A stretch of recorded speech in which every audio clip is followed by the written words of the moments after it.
नाज़रीन अस्सलाम वालेकुम। नाज़रीन doctor Danish programme real focus के साथ हाजिर है। नाज़रीन आजकल बजट के ऊपर बड़ी बात हो रही है और मैं उसके ऊपर आपको आगाही अपने ट्विटर पे देता रहता हूँ।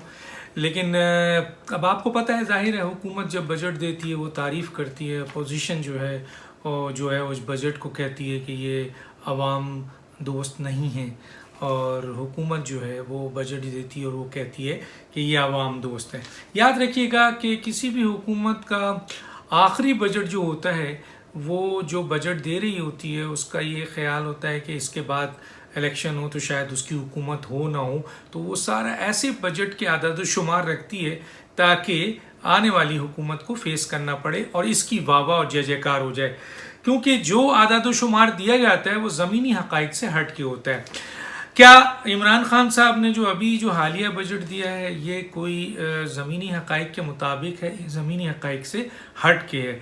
तो यकीनन ये बजट जो है वो ज़मीनी हक़ाइक़ से हट के है। तो आप सवाल करेंगे कि अभी तो इनकी हुकूमत को 2 साल बाकी हैं, तो 2 साल पहले इन्होंने क्यों ऐसा बजट दे दिया जो आदाद शुमार ज़मीनी हक़ाइक़ के ख़िलाफ़ हो, और लेकिन बहुत ज़्यादा आदाद शुमार अच्छे दे दें ताकि अवाम जो है वो खुश हो जाए और प्रैक्टिकली वो कुछ नज़र नहीं आए जब इलेक्शन के बाद वो आते हैं।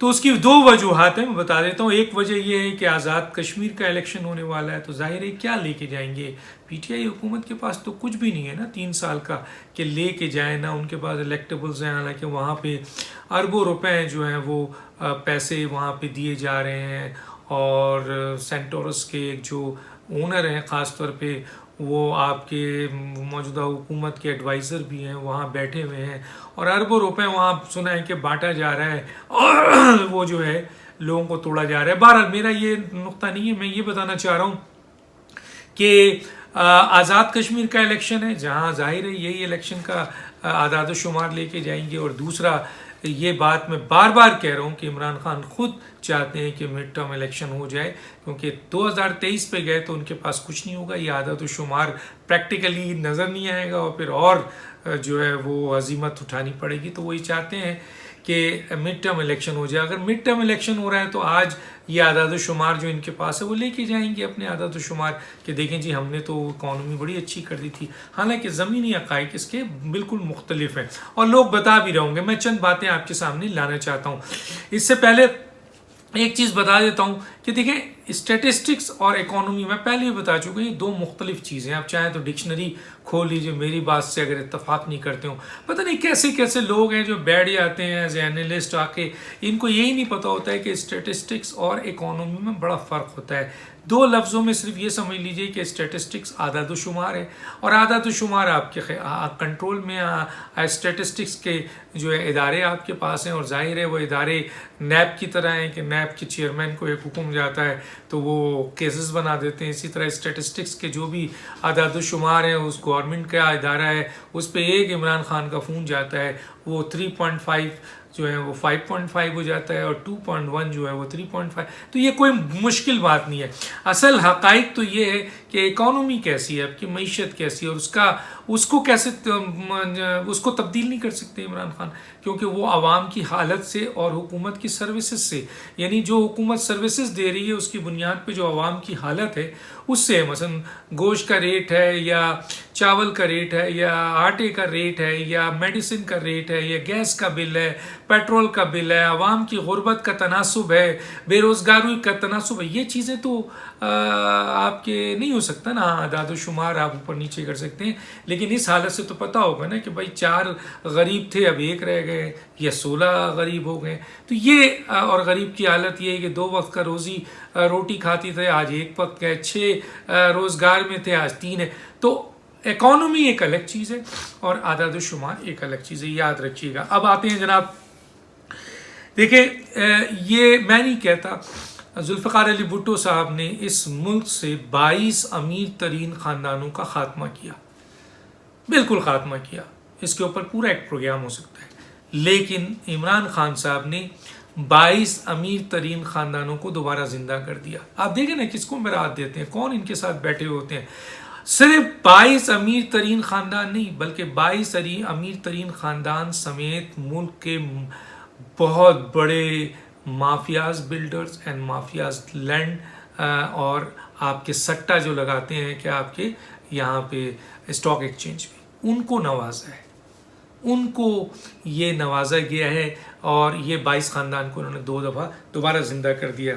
इसके अलावा अब जैसे देखिए इमरान खान साहब के हुक्म पे स्टेट बैंक ऑफ पाकिस्तान ने 600 अरब रुपए 3% पे नई इंडस्ट्रीज लगाने के लिए और कोरोना के एवज जो कोरोना के हालात थे उसके ऊपर बिजनेसमैन को और न्यू इंडस्ट्रीज लगाने के लिए 600 अरब दिया 3% पे। अब ये 3% पे क्या एसएमई को या जो छोटे बिजनेसमैन हैं या जो नए बिजनेस खोलना चाहते हैं जिसकी वजह से उनको फ़ायदा हो और फिर बड़ी तादाद में लोग रोज़गार में आए, उनको फ़ायदा हुआ, या वही बड़े बड़े बिजनेसमैन माफियाज और बड़े बड़े बिल्डर्स ने 3% से फ़ायदा उठाया? तो आइए कैलकुलेशन मांग लीजिए स्टेट बैंक से कि किनको दिया, आपको पता चल जाएगा कि ये 600 अरब एसएमई में तकसीम होने के बजाय स्मॉल इंडस्ट्रीज़ वालों को या न्यू इंडस्ट्रीज़ वालों को, बल्कि इन्होंने लार्ज स्केल इंडस्ट्रीज़ को जो ऑलरेडी चल रही है उसमें उन्होंने ये पैसा दिया, वो पैसा खा लेंगे और 1-2 मजदूर और इजाफा कर लेंगे, 1-2 प्रोजेक्ट और इजाफा कर लेंगे। तो ये एक बहुत बड़ा नवाजा गया है आपके अमीर तरीन लोगों को, जो मैंने आपको बता दिया। इसकी फिगर है स्टेट बैंक से, आप मांग लीजिए, मेरी बात गलत है तो आप देख लीजिए किनको दिया गया। जो मैंने बताया वो बात सही है। दूसरा, इमरान खान ने एमनेस्टी स्कीम दिया था, आपको याद है?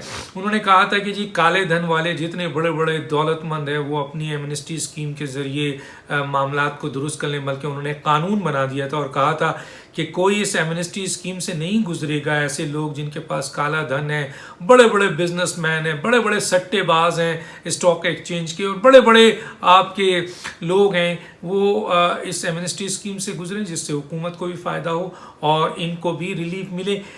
उस एमनेस्टी स्कीम का क्या हुआ? उस एमनेस्टी स्कीम के तहत आपने तो कानून बनाया था कि जो नहीं गुजरेंगे आप उनकी जायदाद जब्त कर लेंगे, आप उनको उनकी जो अमाउंट है वो जब्त कर लेंगे, उनके खिलाफ कार्रवाई करेंगे। मुझे बताइए एमनेस्टी स्कीम के तहत किस बड़े आदमी का जो कि इस कानून के तहत नहीं गुजरा आपने उसके खिलाफ कार्रवाई की? नहीं किया आपने। कैबिनेट ने आपको और आपके जो बिल्डर्स और माफियाज जो आपकी हेल्प करते रहते हैं उन्होंने आपको करने से मना कर दिया और आपने अपने पर्सनल इंटरेस्ट में इन पे एक्शन ही नहीं लिया। तो गोया इमरान खान ने वही बड़े अमीर लोग 22 गिराने और करप्ट माफिया और बिल्डर्स माफिया जो इनके इर्द आज भी बैठी रहती है, पीएम हाउस में भी बैठे रहते हैं, उनको रिलीफ दे दिया। एमनेस्टी स्कीम का क्या हुआ? कुछ भी नहीं हुआ। ये मैंने आपको बताना था।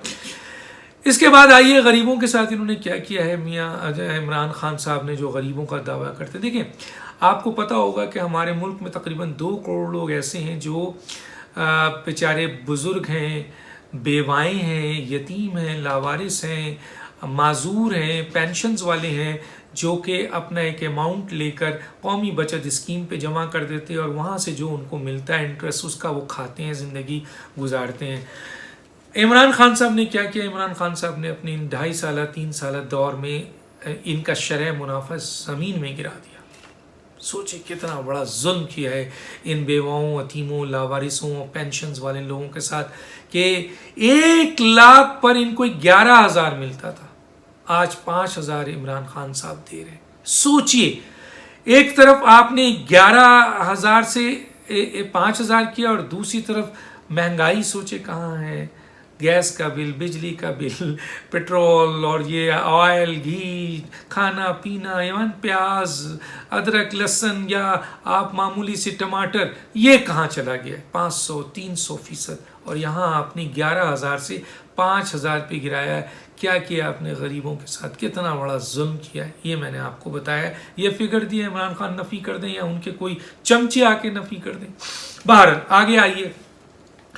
अब सवाल ये पैदा होता है कि पीटीआई इल्ज़ाम लगा रही है कि पिछली हुकूमत जो है उन्होंने शरह सूद मसनूई तौर पर कम रखा, उन्होंने मसनूई तौर पर शरह सूद कम रखा। कितना बड़ा झूठ है। ये पार्लियामेंट में तकरीर की है। मैं आपको फिगर देता हूँ। आइए फिगर क्या है देखें। जो फिगर ये है कि पिछली हुकूमत में जो शरह अफरात ज़र था वो था 4.5%। कितना था? 4.5%। और सूद कितना था 7%। इसका मतलब ये है कि तकरीबन शरह सूद 4.5% के मुकाबले में 2.5% ज़्यादा था। ये क्या कह रहे हैं कि मसनूई तौर पर इन्होंने गिराया, कम किया। अब आइए पीटीआई की हुकूमत। पीटीआई का अफरात ज़र कितना है? तकरीबन 11%। और शरह सूद कितना है? तकरीबन आपके 7.1%। इसका मतलब ये है कि इनके अंदर कितनी कमी हुई है? 3.10% शरह सूद की इसमें कमी हुई है, जो इन्होंने आपके इल्ज़ाम लगाया था कि जनाब शरह सूद मसनूई तौर पर उन्होंने कम किया है। उन्होंने तो ज़्यादा किया है, फिगर्स मेरे पास है, टैली कर लें। गलत है तो बताइए। पीएमएलएन की हुकूमत में 2.5% ज़्यादा थी, आपकी हुकूमत में 3.10% कम है। 11% है, उनकी अफरात ज़र 4.5 था, आपका तो 11 है। मुसलसल 11 चलते, 10, 11, 14, 14.6 तक गया था। तो ये आपकी पोजीशन है। उसके बाद आइए आप 3 साल 900 अरब रुपए का आपने नहीं, एक और बात, हुकूमत ने बिजली का नर्ख तो नहीं बढ़ाया।